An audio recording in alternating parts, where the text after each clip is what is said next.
Assalamualaikum warahmatullahi wabarakatuh. Di sini perkenalkan nama saya Muhammad Sukron dengan NIM 2024 Saya seorang mahasiswa Teknik Informatika semester 4 di Universitas Islam Madura.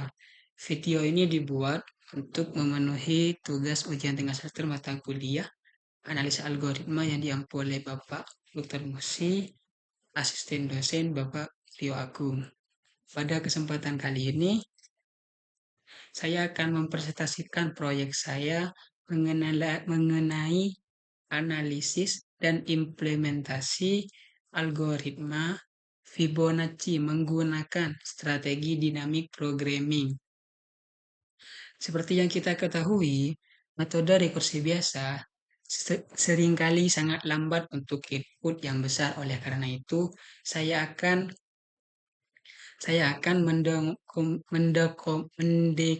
mendemonstrasikan bagaimana teknik DP, yaitu DP itu Dynamic Programming, dapat mengoptimalkan proses tersebut secara drastis. DP adalah strategi desain.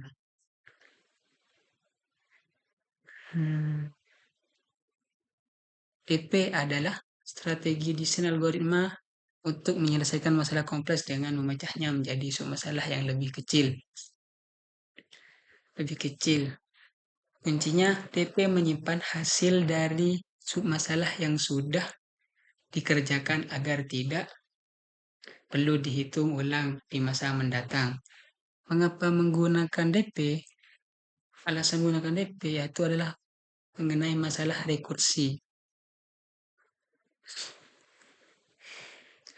Overlapping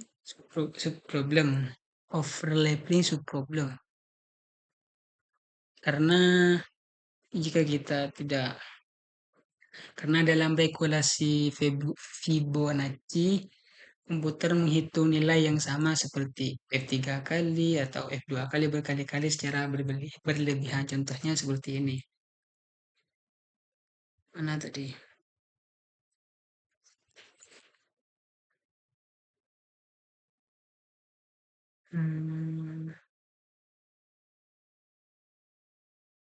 Nah, tanya seperti ini.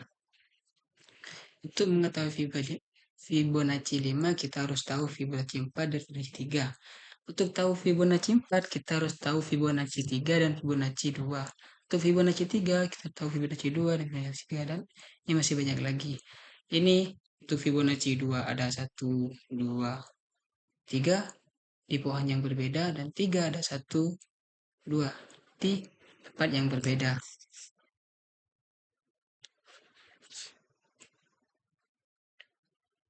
Hal ini menyebabkan pemborosan waktu eksekusi yang sangat besar, itu eksponensial O2n. Solusi DP atau prinsip simpan hasil. Dua syarat utama masalah bisa diselesaikan dengan DP, optimal substruktur dan overlapping subproblem. Apa itu optimal substruktur dan overlapping subproblem? Overlapping subproblem adalah masalah besar bisa dipecah menjadi bagian-bagian kecil yang lebih sederhana, dan jawaban dari bagian kecil tersebut adalah kunci untuk menjawab masalah. Misalnya, contoh pada Fibonacci. Untuk mendapatkan nilai Fn, kita cukup menjumlahkan solusi optimal dari Fn-1 dan F.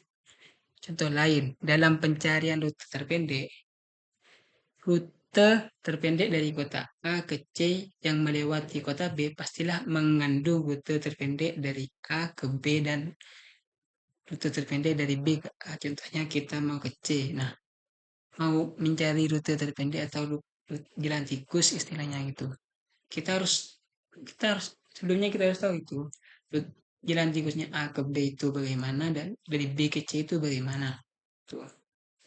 Untuk overlapping substruktur itu adalah ada pemborosan perhitungan karena program mengerjakan hal yang sama berulang kali, masalah pada rekursi. Hal ini, maaf, yang overlapping subproblem ini yang ini. Ada pemborosan perhitungan karena program mengerjakan yang sama berulang kali. Masalah pada rekursi biasa hal ini menyebabkan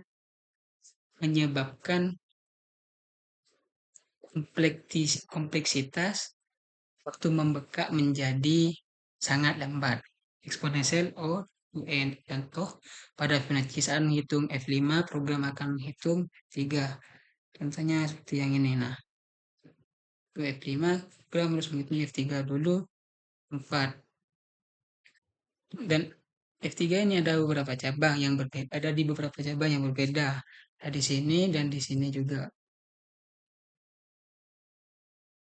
Tanpa dinamik programming akan dihitung dari nol setiap kali ia muncul.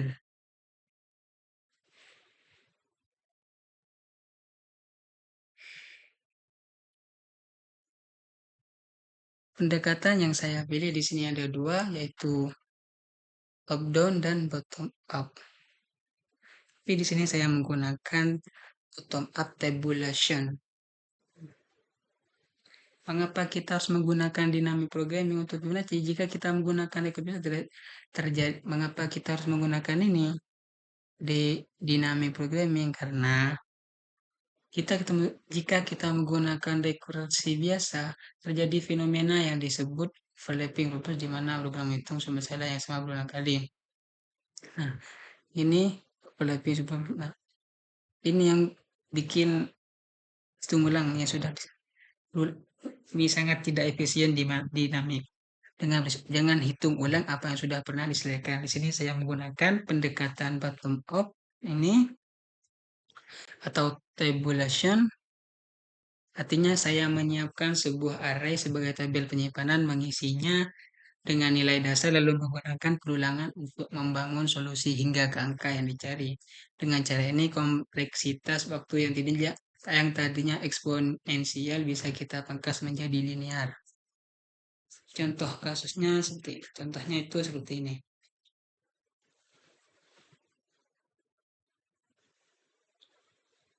Saya menggunakan n sama dengan 6. Nah, untuk tabelnya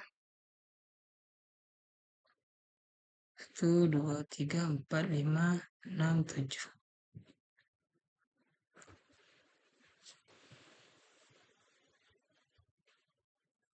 Ada 1, 2, 3, 4, 5, 6, 7, 8. Nah, ini ada satu lagi. Set. Nah, ini indeks, yang bawahnya nilai. Untuk indeks 0 kita isi 0, indeks 1 kita isi 1. Ini indeks 2, ini ketiga, ini keempat, kan? Oh maaf, ini 5 dan ini ke-6. Nah, untuk kalau menggunakan cara bottom up ini tabulation, caranya itu seperti ini.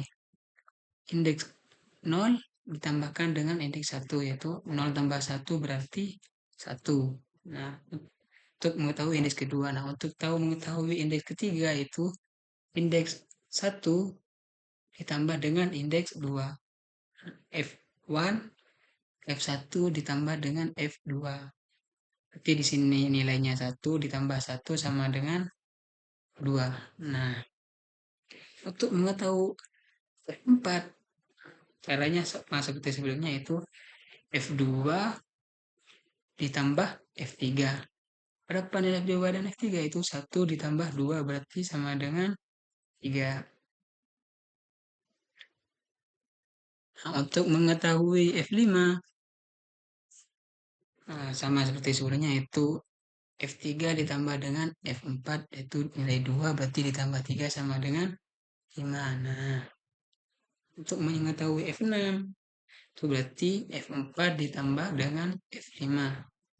Berarti 3 ditambah 5 sama dengan 8. Nah, nilai hasil dari N sama dengan 6 itu adalah 8.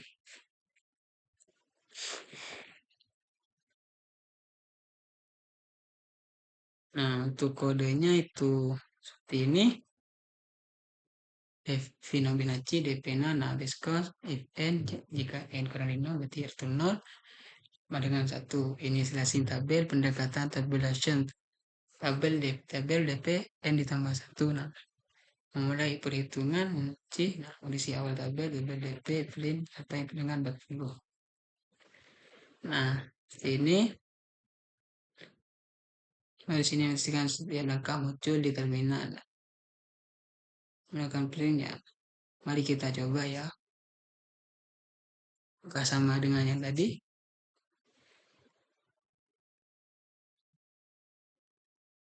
Nah, ini sama tuh ya.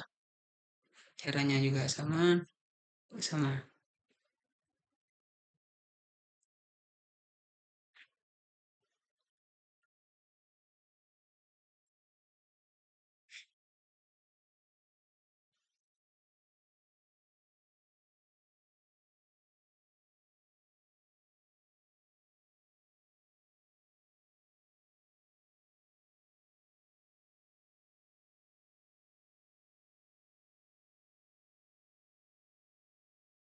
Nah, mungkin hanya itu saja dari saya. Kurang lebihnya, mohon maaf. Wassalamualaikum warahmatullahi wabarakatuh.